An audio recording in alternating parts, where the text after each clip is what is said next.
कुतस्ते नारायणं नमस्कृत्य नरं चैव नरोत्तमं देवीं सरस्वतीं व्यासं ततो जयमुदीरयेत्।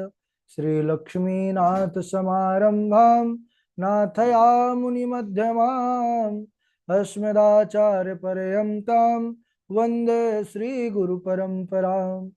अञ्जनानन्दनं वीरं जानकी शोकनाशनं कपीशमक्षहन्तारं वन्दे लङ्काभयङ्करं।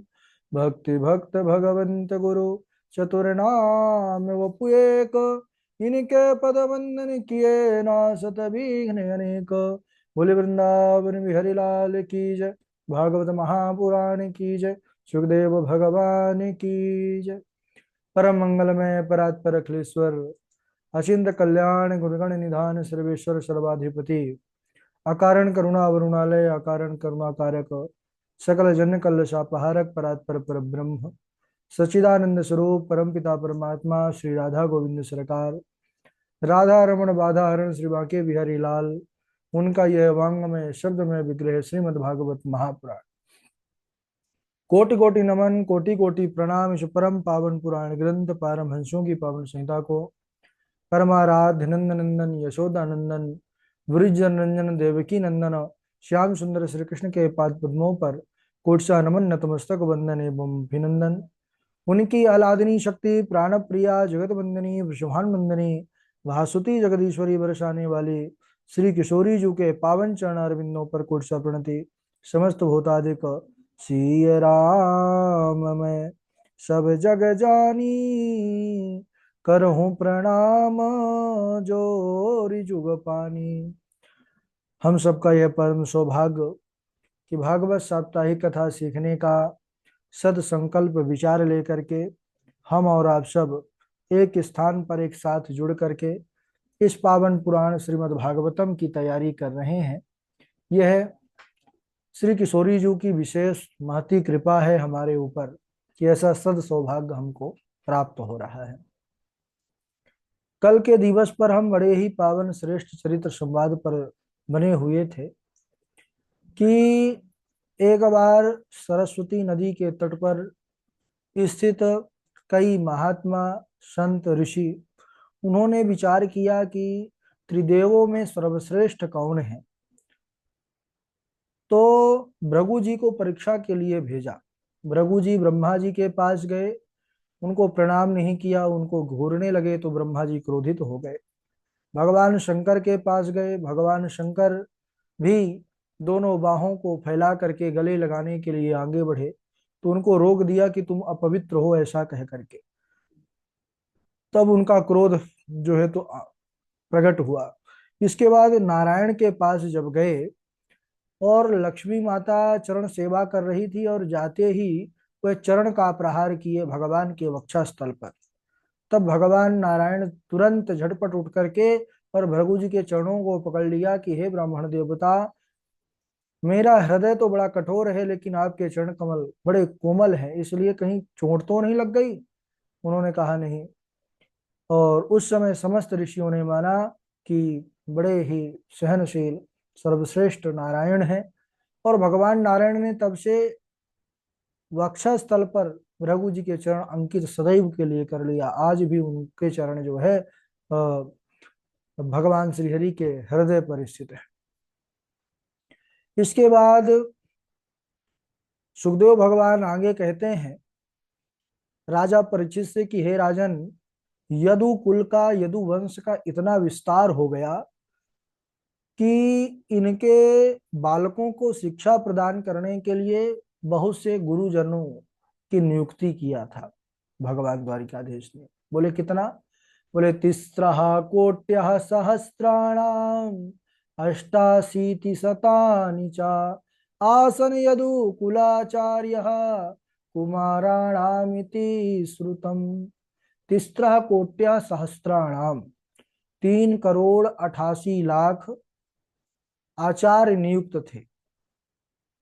भगवान श्री कृष्ण विचार करने लगे कि मैं भार हरण करने के लिए, भार पृथ्वी का उतारने के लिए इस पृथ्वी पर अवतार लिया और हमारा जो वंश है यदुवंश यही भारत रूप हो गया पृथ्वी के लिए। तो भगवान इसके विनाश का विचार करने लगे।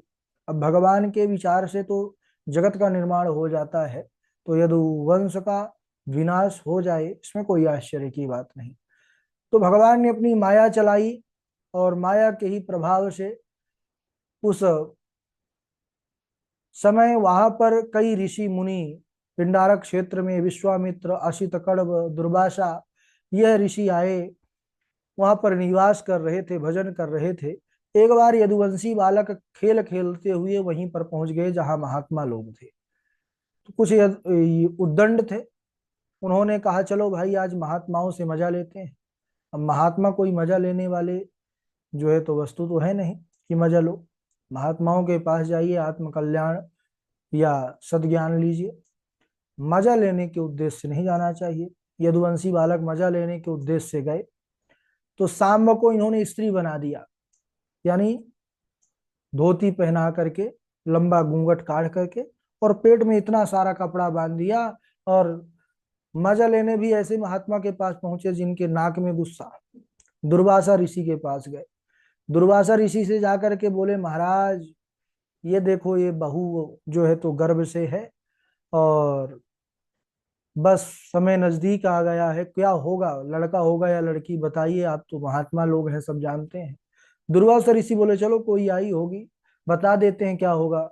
महात्मा तो भाई तपस्या में बड़ी शक्ति, आंख बंद करके ध्यान लगाया तो देखे ना तो ये जो कोई स्त्री है ना कोई इसके पुत्र है अंदर पेट में। तो समझ गए ये सब खुराफात है बालकों की। तो उन्होंने क्रोधित होकर के भयंकर श्राप दे दिया। कहने लगे कि अरे दुष्टो, मैं समझ गया, तुम्हारी उद्दंडता को मैं देख लिया। जन इष्यति वो मंदा मूसलम कुलनाशनम, इसके पेट से उदर से ना तो पुत्र होगा ना पुत्री, एक मूसल होगा और तुम सबका विनाश कर देगा, तुम्हारे कुल का नाश कर देगा। बालकों ने सोचा कि चलो भाई कोई बात नहीं, महात्मा बोल दिए होंगे। लेकिन जब साड़ी उतार करके अंदर देखे तो एक मूसल निकला कपड़े के स्थान पर। तो अब यह डर गए, सब डर करके महाराज उग्रसेन के पास बात पहुंची। तो उन्होंने कहा मूसल ही नहीं रहेगा तो फिर हम सब मरेंगे कैसे। मूसल को उन्होंने घिसवाते घिसवाते उसका चूर्ण बन करके और समुद्र में फेंकवा दिया। अंतिम में एक टुकड़ा बचा था घिसते घिसते जो नहीं घिसा गया, सबके सहित उन्होंने सबको बीच समुद्र में फेंक दिया। समुद्र की प्रखर लहरों के कारण वह जो चूर्ण था वह समुद्र के किनारे आकर के एक घास के रूप में, आइरका नाम की घास के रूप में उत्पन्न हो गया। और जो एक छोटा सा नुकीला टुकड़ा बचा था मूसल का, उसको एक मछली ने निगल लिया और वह मछुआरों के जो है जाल में फंस गई। जब उन्होंने उसको काटा तो उसके अंदर वह नुकीला पदार्थ निकला। तो उसको व्याधराज ने अपने बाण पर लगा लिया कि अब इससे मेरा शिकार खाली नहीं जाएगा। और यही फिर माध्यम बनता है भगवान के जाने का भी स्वभाव। यही व्याध जो है छिप करके जब बाण मारता है प्रभु के पैरों पर। अब इधर एक बार देवर्षि नारद द्वारिका आए, वसुदेव जी ने उनका स्वागत सत्कार किया और उनसे देवर्षि नारद से भागवत धर्म के विषय में प्रश्न किया वसुदेव जी ने। तब वसुदेव जी ने कहा कि हे महाराज, ओ देवर्षि नारद ने कि हे वसुदेव जी, मैं आपको इस विषय में एक इतिहास सुनाता हूं जो महाराज विदेहराज निमि और नौ योगेश्वरों के मध्य का संवाद है। क्योंकि एक बार विदेहराज निमि नौ योगेश्वरों के मध्य यही प्रश्न रखे थे जो आज आपने हमारे समक्ष रखा है। कहने लगे कि एक बार विदेहराज निमि नौ योगेश्वरों के सुंदर स्वरूप को जो है सामने पाया, विचरण करते हुए उनके पास आ गए, उनका स्वागत सत्कार किया। अब संतों का दर्शन, संतों का आगमन, ये तो सौभाग्य की वृद्धि करने वाला है। बड़े ही तपस्या के बाद ऐसा जीवन में सौभाग्य आता है कि संत और हरि कथा जीवन में आती है। नौ योगेश्वर भगवान के अनन्य भक्त, कवि, हरि, अंतरिक्ष, प्रबुद्ध, पिप्पलायन, आविर्होत, द्रुमिल, चमस, करबाजन, ये जब पधारे तो महाराज निमि ने इनका बढ़िया स्वागत सत्कार किया। जब यह सुखपूर्वक बैठ गए आसन पर, तब उनसे प्रश्न किया कि हे योगेश्वरों, मनुष्यों के आत्यांतिक कल्याण का परम साधन क्या है, भागवत धर्म किसे कहते हैं, और वह कौन सा धर्म है जिसका पालन करने से भगवान प्रसन्न होते हैं। जब इस प्रकार प्रश्न किया विदयराज निमि ने, तो सबसे पहले कवि नाम के योगेश्वर ने कहा कि एवै भगवता प्रोक्ता उपाया ह्यात्मलब्धये अंजः पुंसाम विदिशा विद्धि भागवतान हितान। भगवान ने अपनी प्राप्ति का जो सबसे सरलतम उपाय बताया है उसे भागवत धर्म कहते हैं। भागवत धर्म का जो पालन करने वाले मनुष्य हैं उनके अंदर भगवान की कैसी भक्ति रहती है, बोले निष्काम भक्ति, कोई कामना नहीं रखता है वह, और इसीलिए उसके साधना में कोई त्रुटि भी हो जाए तो साधक का पतन नहीं होता। तो भागवत धर्म है क्या, तो कहते हैं कायेन वाचा मनसेन्द्रियैर्वा बुद्ध्यात्मना वा नसृत स्वभावात् करोति यद्यत् सकलं परस्मै नारायणायेत समर्पयेतत्। कायेन वाचा मनसेन्द्रियैर्वा, यानी काया यानी शरीर, मन, वाणी, इंद्रिय और बुद्धि, इनके द्वारा मनुष्य अपने स्वभाव से जो भी कर्म करे वह भगवान के चरणों में समर्पित कर दे, यानी जो भी कार्य हो केवल अपने प्रभु के लिए हो और भगवान से कोई चाह ना हो। तो जो हमारा कार्य है भगवान के प्रति वह निष्काम हो, यही भागवत धर्म है। विदेहराज निमि पुनः प्रश्न करते हैं कि भक्तों के क्या लक्षण हैं, भक्त कैसा होना चाहिए, उसका कैसा व्यवहार होना चाहिए। अब दूसरे योगेश्वर हरि नाम वाले कहते हैं कि भक्त कैसा होना चाहिए, तो कहते हैं वैसे तो भक्तों के लक्षणों के लिए तो बहुत विस्तृत वर्णन है, लेकिन जो विशेष बात है कहते हैं सर्वभूतेषु यः पश्येत् भगवद् भावमात्मना भूतानि भगवत्यात्यनेश भागवतोत्तमः। हे राजन, जो सभी के प्रति भगवत भाव रखता है, सभी में समान भाव रखता है, वह भगवान का उत्तम भक्त है। हम सब जब भागवत जी की कक्षा या कोई भी कक्षा प्रारंभ करते हैं तो सबसे पहले क्या बाबा जी वाली चौपाई गाते हैं, सिया राम मैं सब जग जानी करहूं प्रणाम जोरी जुग पाले। तो जो संत विशेष भक्त हुए हैं उनकी दृष्टि ऐसी ही रही है, यानी वह सब भागवत धर्म के ही अनुयायी रहे हैं। तो भगवान का उत्तम भक्त वही है जो सब में भगवतमय दृष्टि रखे, सब में राम को देखे, सब जगह राममय देखे, और जो ईश्वर से प्रेम करता है, भगवान के भक्तों में मैत्री भाव रखता है, दुखी अज्ञानियों पर कृपा करता है और भगवान से द्वेष करने वालों की उपेक्षा करता है, वह मध्यम कोटि का भक्त है। यानी जो भगवान को अलग देखे, मनुष्य को अलग देखे, नहीं नहीं भगवान अलग है ये अलग है, अलग अलग दोनों में देखे लेकिन फिर भी भगवान को मानता है, वह मध्यम कोटि का भक्त। तीसरा, यानी जो मूर्तियों में तो भगवान को देखे परंतु जो भगवान के भक्त हैं उनका कभी सम्मान ना करे, उनकी सेवा ना करे, तो बोले वह साधारण कोटि का भक्त है। अब विदेहराज निमि पुनः प्रश्न करते हैं कि यह जो माया है बड़े बड़े वीरों को भी मोहित कर देती है, इसका स्वरूप क्या है। तब अंतरिक्ष नाम के योगेश्वर कहते हैं राजन, जिनके द्वारा वह पर ब्रह्म परमात्मा पंच महाभूतों से देवता मनुष्य आदि की सृष्टि करते हैं, इन सब का निर्माण करते हैं और जगत के आदि कारण बनते हैं, उसे ही माया कहते हैं। यानी यह जो जगत प्रपंच दिखाई देता है यही माया है। विदेहराज निमि प्रश्न करते हैं कि भगवान का पार पाना बड़ा कठिन है, यानी भगवान के स्वरूप को समझ पाना, क्योंकि यह माया ऐसा है कि माया में ही जीव फंसा रहता है, भगवान के उस परम तत्व को जान नहीं पाता। लेकिन जो भगवान के उस परम तत्व यानी आत्म स्वरूप को जानना चाहता है, उसके लिए क्या करना चाहिए, उसको क्या करना चाहिए। तब चौथे जो हैं योगेश्वर, उनका नाम है प्रबुद्ध। वह चौथे प्रबुद्ध नाम के योगेश्वर कहते हैं, कर्मण्यारभमाणानाम दुःख हत्यै सुखाय च पश्येत पाक विपर्यासम मिथुनी चारिणाम नृणाम। राजन, संसारी मनुष्य सुख की प्राप्ति के लिए और दुख की निवृत्ति के लिए निरंतर प्रयत्नशील रहते हैं।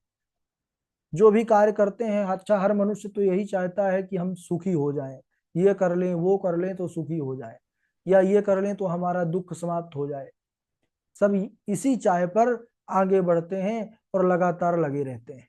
परंतु उनको यह विचार करना चाहिए कि जब से वह प्रयत्नशील 5, 10 साल, 20 साल, 50 साल हो गए, क्या सुखी हुए? क्या तुम्हारे जीवन का दुख गया या और बढ़ गया? वास्तविकता यह है कि वह दिनों दिन जो घटता तो है नहीं और बढ़ता जाता है। तो उनको समझना चाहिए, क्या नारायण परो माया मंजस्तरति दुस्तराम। तो यह भगवान की माया है। संसार में सुख प्राप्त नहीं होगा, तो माया से हट करके मायापति की शरण जो ग्रहण करेगा, भगवान नारायण का पारायण हो जाएगा, उसी से ही जो है उसका कल्याण हो सकता है। विदेहराज निमि पुनः प्रश्न करते हैं कि हे प्रभु, परब्रह्म परमात्मा जिन्हें नारायण कहते हैं, उनका स्वरूप कैसा है?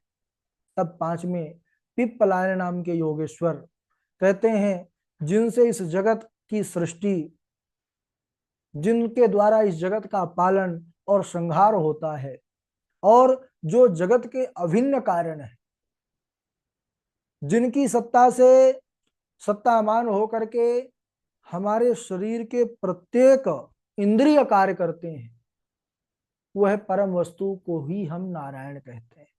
यानी वह चेतन स्वरूप है, जिसके कारण हम कुछ क्रिया कर पा रहे हैं, चल पा रहे हैं, बोल पा रहे हैं, देख पा रहे हैं, श्वास ले पा रहे हैं, छोड़ पा रहे हैं। इस सब में वह केवल उन्हीं की ही कृपा, उन्हीं का ही स्वरूप छिपा हुआ है। विदेहराज निमि प्रश्न करते हैं कि कर्म योग किसे कहते हैं, जिसका पालन करने से मनुष्य का कर्तृत्वाभिमान नष्ट हो जाता है। तब छठे जो आविर्होत्र नाम के योगेश्वर है, उन्होंने कहा कि कर्म कर्म विकर्मेति वेद बादो न लौकी कहा। राजन, कर्म तीन प्रकार के होते हैं, कर्म, अकर्म और विकर्म।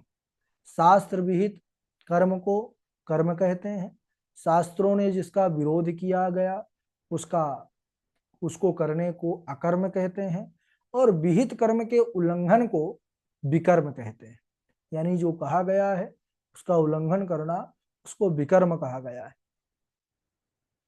और ऐसे जो शास्त्रों का उल्लंघन करने वाले हैं, उनके लिए कहा गया है, यह शास्त्र विधि मुत्सृज्य वर्तते काम कार्यतः न स सिद्धि न वाप्नोति न सुखम न पराम गतिम तस्मा शास्त्रम प्रमाणन्ते कार्याकार्य व्यवस्थितौ ज्ञात्वा शास्त्र विधानोक्ता कर्म कर्तुमिहार्हसि।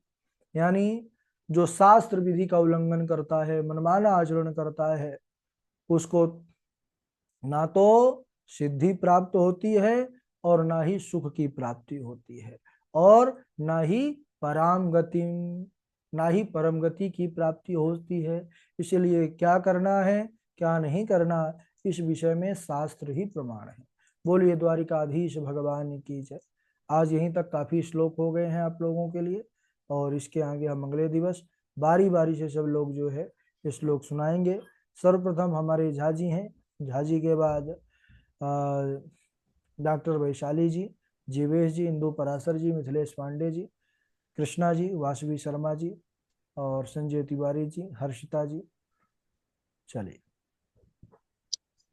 राधे राधे गुरु जी। राधे राधे जी। कर्मणा कर्म निरहार, एष साधु निरूपित। कर्मणा कर्म निरहार, एष साधु निरूपित। यत श्रद्धया ययेद विष्णुं सर्वयज्ञेश्वरं मुखे। यत श्रद्धया ययेद विष्णुं सर्वयज्ञेश्वरं मुखे। राधे राधे गुरु जी। ठीक है, आगे सुनाइए। राधे राधे गुरुजी, प्रणाम। हाँ, सुनाइए। अथैकदा द्वारवत्यां वसतो रामकृष्णयोः सूर्योपरागः सुमहानासीत् कल्पक्षये यथा। अहं हि सर्वभूतानाम् आदिरन्तोऽन्तरं वहिः भौतिकानां यथाखं वायुर्वायुर्ज्योतिरङ्गनः। न यं मयानि तीर्थानि न देवा मृच्छिला मयाः ते पुनत्युरुकालेन दर्शनादेव साधव। कर्मणा कर्मनिर्हार एष साधु निरूपितः यच्छ्रद्धया यजेद्विष्णु सर्वयज्ञेश्वरमुखैः। राधे राधे गुरु जी। ठीक है, जीवेश जी हमारे राधे सुनिए। राधे गुरुजी। हाँ। क्वाहं दरिद्रः पापीयान् क्व कृष्ण श्रीनिकेतन ब्रह्मबन्धुरिति स्माहं बाहुभ्यां परिरम्भितः। अथैकदा द्वारवत्यां वसतो रामकृष्णयोः सूर्योपरागः सुमहानासीत् कल्पक्षये नासीत् कल्पक्षये यथा। ठीक है, आप सुनाइए जीवेश जोशी जी। राधे राधे गुरु जी। राधे राधे। प्राप्ति अस्ति प्राप्तिश्च कंसस्य महिष्यौ भरतर्षभ। मृते भरतरि दुःखार्ते ईयतु स्म पितृगृहान्। अगला दूसरा भूल गए गुरु जी। दो याद कीजिए। हम्म। अच्छा, बोल गए हैं। चलिए, याद आ जाए सुना दीजिएगा। मिथिलेश पांडे हैं। जी गुरु जी, राधे राधे। राधे राधे, सुनाइए। रामाय रामभद्राय रामचंद्राय वेद से रघुनाथाय नाथाय सीताय पतये नमः। राधे राधे गुरु जी। कृष्णा जी। राधे राधे गुरुदेव।